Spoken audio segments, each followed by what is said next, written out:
Breaking news, Aaron Dean, a police officer who shot and killed 28-year-old Tatiana Jefferson in her home in Fort Worth, Texas, was arrested tonight and charged with murder. At 2:25 a.m. on Sunday morning, a resident of Fort Worth, Texas, called a non-emergency police hotline after noticing that his neighbor's door had been left open. Within minutes of that call, the man's neighbor, 28-year-old Tatiana Jefferson, was shot and killed in her own home by Officer Aaron Dean. Tatiana Jefferson was playing video games at the time with her 8-year-old nephew. When Officer Dean entered her yard through an open gate, approached the window of her home, and without identifying himself as a police officer, shouted, "Put your hands up, show me your hands," before then firing a single shot. Less than 2 seconds later, that shot killed Tatiana Jefferson right in front of her 8-year-old nephew. The officer's body camera footage capturing the incident was released by the Fort Worth Police Department. We are going to show you a portion of that video now, but before we do, we must warn you that you may find some of this video very disturbing. You won't see the actual shooting on this video, though, but here is that body cam video.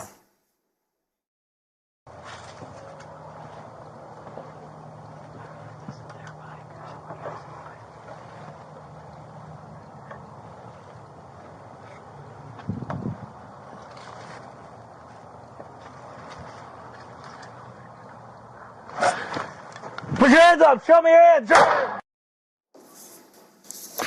It was a fast-moving day of breaking news in this case, ending in the arrest of Officer Dean. Earlier in the day, the police chief said that he intended to fire Officer Dean, but the officer resigned before the department could take any action.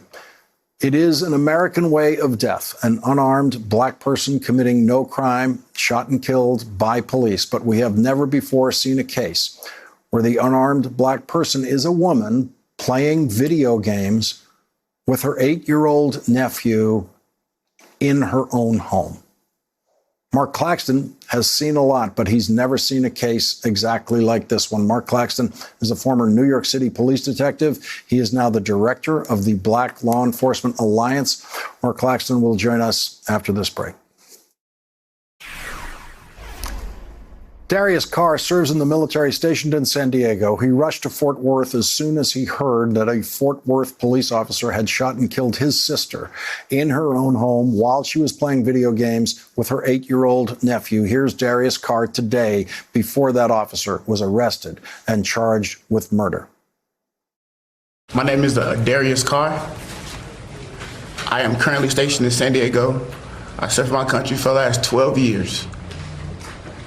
In that time, I've been trained and taught.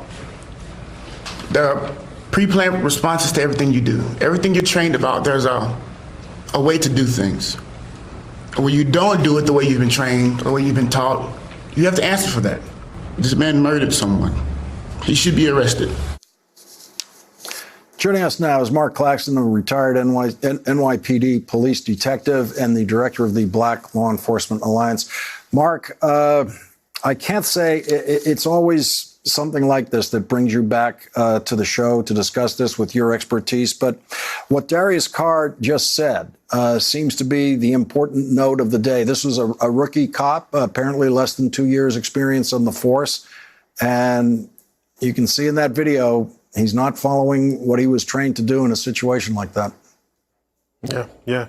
And regardless of even the response, let me just say, Lawrence, the response to this incident, to this tragedy, to this killing has been somewhat unusual. There's been a significant shift in responding to these type of incidents from government administrators, from government managers, from the mayor, from the police department, et cetera. However, as the brother points out, that until we deal with the issue of clear professionals, national standards, and holding your professionals accountable and responsible for adhering to those standards, you can't possibly hope to avoid these type of tragedies.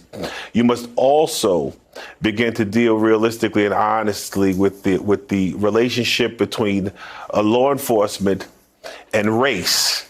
there is a dynamic that is involved here that is irrefutable, that's unavoidable, and that pops its head up every time we have some of these incidents that occur throughout the nation. Mark, is that dynamic, the racial dynamic in policing, addressed in training?